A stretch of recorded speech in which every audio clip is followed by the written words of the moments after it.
ক্যালেন্ডারের পাতায় দিনটি ছিল ৫ আগস্ট, তবে আন্দোলনকারীদের কাছে তা ছিল ৩৬ জুলাই। এদিন জনস্রোত মিলেছিল একটি গন্তব্যে,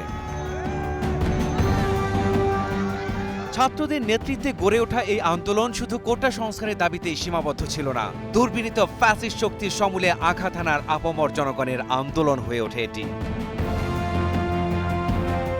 সামনে ছাত্ররা থাকলেও অভ্যুত্থানে নেপথ্য ভূমিকা পালন করে রাজনৈতিক দলগুলো। সে সময় কৌশলগত কারণে সামনে না এসে ছাত্রদের সব ধরনের সহায়তা করে বাংলাদেশ জামায়াত ইসলামী। কেন এই কৌশল নিয়েছিল দলটি? ওই সময় তো ফর্মাল মিটিং খুব কম হইতো এবং খুব ছোট ছোট মিটিং হইতো। ফর্মাল মিটিং তো করা যেত না, একজন আরেকজনের কাছে যাওয়া বসা, এই জায়গাটা খুবই ঝুঁকিপূর্ণ ছিল। তো আমাদের টার্গেট ছিল আমরা কৌশলে গ্রেপ্তার এড়িয়ে কাস্ট করাটা যেন আমাদের সফল হয়। সেই জায়গাটা আমাদের ছোট ছোট টিম করে দেওয়া হয়েছিল, ভাগ করে দেওয়া হয়েছিল, এরিয়া ভাগ করে দেওয়া হয়েছিল এবং সেই ভাগে এই সকল গ্রুপের সাথেই কোনো না কোনোভাবে প্রত্যেকেই আবার কানেক্টেড ছিল। এবং ওই সময় সবচেয়ে বেশি কাজ হতো অনলাইন প্ল্যাটফর্মে, গ্রুপ মিটিং হতো, অনলাইন মিটিং হতো, জুম মিটিং হতো। এটা যতক্ষণ নেট ছিল ততক্ষণ চেষ্টা করা হয়েছে এটা করার। এটা যখন কোনো সময় বন্ধ হয়ে যেত তখন ফিজিক্যাল মিটিংগুলো আমরা একদম ঝুঁকি নিয়ে কোনো একটা জায়গায়, হঠাৎ বাসায় অল্প সময়ের জন্য 15 মিনিট 20 মিনিটের জন্য কোনো একটা হোটেলে, কোনো একটা মসজিদে, কোনো একটা স্পট নির্ধারণ করে দাঁড়িয়ে দাঁড়িয়ে মিটিং হয়ে গেছে। তো এভাবে করে সকলের সাথেই আমাদের ইন্টার কানেক্টিভিটিটা ছিল। এই কানেক্টিভিটিটা হয়তো কোনো কোনো ক্ষেত্রে ছদ্মনামে হয়েছে। এই কাজটা হয়েছে কাজটা করার জন্য এবং গোয়েন্দা তৎপরতা থেকে সেভ করে কাজটাকে সাকসেস করার জন্য। আমার নামও তখন অন্য নাম ছিল, আমার নাম ছিল আবদুল্লাহ। ঠিক আছে, আমাকে কেউ শফিকুল ইসলাম মাসুদ নামে ডাকতো না। একদম আমাদের সংগঠনে যারা আছে তারা, আমার নাম আবদুল্লাহ, ফোনে অন্য নাম সেভ করা ছিল। আমার মানে একদম খুব কাছের মানুষ যারা, তারাও আমাকে খুঁজে বের করা খুব টাফ ছিল। তো এভাবে ইন্টার কানেক্টিভিটি তখন ছিল এবং সবার সাথে যোগাযোগ ছিল। জনতার অংশ হিসাবে আমরা জনগণের সাথে ছিলাম। এটা পলিটিক্যাল মুভমেন্ট ছিল না, যদিও এর পিছনে পলিটিক্যাল এজেন্ডা পরে যোগ হয়েছে। আমরা দেখছি যে অতীতে যেসব পলিটিক্যাল মুভমেন্ট হয়েছে এগুলো তৎকালীন যে ফ্যাসিস্ট শক্তি যারা সরকারে ছিল তারা এটা বল প্রয়োগের মাধ্যমেই রাজনৈতিকভাবে ব্যর্থ হয়ে বল প্রয়োগ করেছে, রাষ্ট্রযন্ত্রকে ব্যবহার করে দমন করেছে। তো সেই কারণে আমরা এটাকে পলিটিক্যাল মুভমেন্ট হিসেবে দেখিনি। সর্বশ্রেণীর মানুষের স্বার্থ জড়িত আছে, আমাদের তরুণদের স্বার্থ জড়িত আছে। সেই কারণে আমরা তরুণ ছাত্র সমাজের নেতৃত্বে এই আন্দোলনটা হোক এটাই চেয়েছিলাম এবং সেখানে আমরা তাদেরকে সর্বাত্মক সহযোগিতা করি। আন্দোলনটার লক্ষ্যে পৌঁছার জন্য, সফলতা অর্জনে আমরা ভূমিকা রেখেছি। অভূতপূর্ব জুলাই আন্দোলনে শহীদ হয় ২,০০০-এর বেশি মানুষ, আহত হয় ৩৫,০০০-এর বেশি। কম সময়ে এত মানুষের রক্তক্ষয়, পরিস্থিতি কিভাবে সামাল দিয়েছিল জামায়াত? যখন এই ভাইয়েরা আহত হচ্ছেন, পড়ে যাচ্ছেন, শহীদ হয়ে আছেন, রাস্তায় নেওয়ার মতো কেউ নেই, ওই সময় আমরা আমাদের প্রতিষ্ঠানের যে অ্যাম্বুলেন্সগুলো ছিল, অ্যাম্বুলেন্সের ভাইয়েরা গিয়েছেন, বহু অ্যাম্বুলেন্সের ড্রাইভার আমাদের এখনও আহত আছে। তারা ঝুঁকি নিয়ে এই অ্যাম্বুলেন্সগুলো নিয়ে গিয়েছেন। অ্যাম্বুলেন্স আটকে দিয়েছে পুলিশ, আইডেন্টি কার্ড দেখেছে, বলেছে আমি মেডিকেল থেকে আসছি বা অমুক জায়গা থেকে আসছি, শোনে নাই।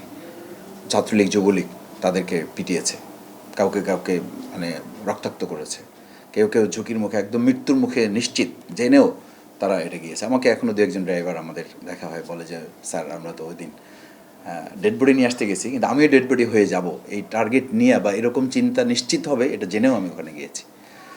আমাদের ডাক্তাররা মানে বলতে হবে, যখন মেডিকেল থেকে সবাইকে ফেরত পাঠানো হচ্ছে তখন আমাদের ডাক্তাররা ঝুঁকি নিয়ে আমাদের এই আহত পঙ্গুত্ব ভাইদের, আমরা শুধু ফোন দিতাম, আমরা একটা কল সেন্টার করে নিয়েছিলাম যে 24 ঘন্টায় ভাইদের হেল্প করা হবে, সহযোগিতা। যখন রাত 2টা 3টা 4টা যখন যেখান থেকে যাবে, আমরা লয়ার দিনে মিটিং করে লয়ারদের একটা টিম করে দিয়েছি যে এই আন্দোলনে যেই ভিকটিম হবে তাকে হেল্প করা আমাদের, সে কোন দলের এটা আমরা জিজ্ঞেস করব না। আমাদের মানে কয়েকশো আইনজীবী দেওয়া, হাইকোর্ট, সুপ্রিম কোর্ট, জাজ কোর্ট, ইভেন ম্যাজিস্ট্রেট কোর্ট পর্যন্ত একটা সেট আপ আমরা দাঁড় করে দিয়েছিলাম। ডাক্তারদের একটা টিম করে দেওয়া হয়েছিল, লয়ারদের একটা টিম করে দেওয়া হয়েছিল, ইনফরমেশনটা সেল করে দেওয়া হয়েছিল, এরপর স্বেচ্ছাসেবকদের একটা টিম করে দেওয়া হয়েছিল।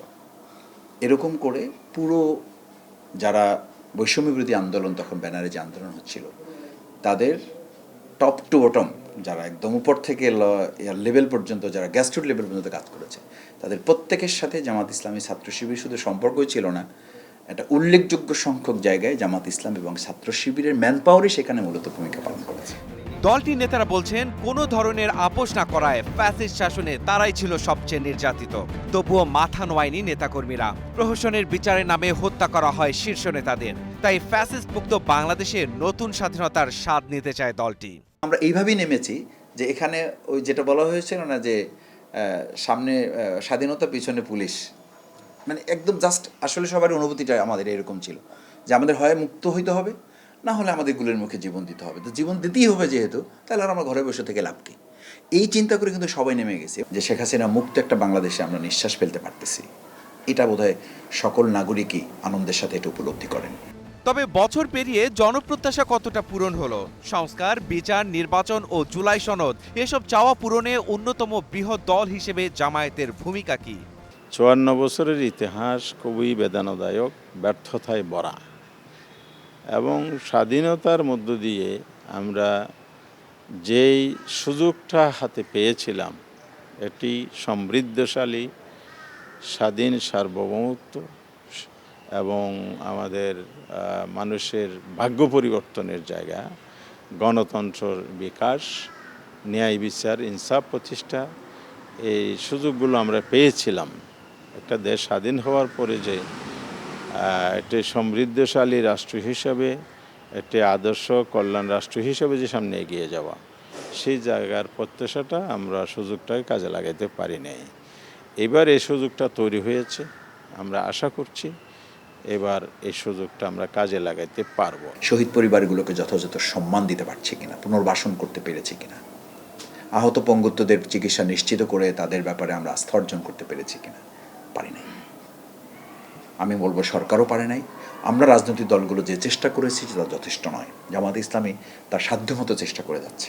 কল্যাণ রাষ্ট্র বাস্তবায়নের প্রতিশ্রুতি নিয়ে রাজনীতি করা জামায়াত মনে করছে নতুন বাংলাদেশে তারা গণমানুষের দল হয়ে উঠছে।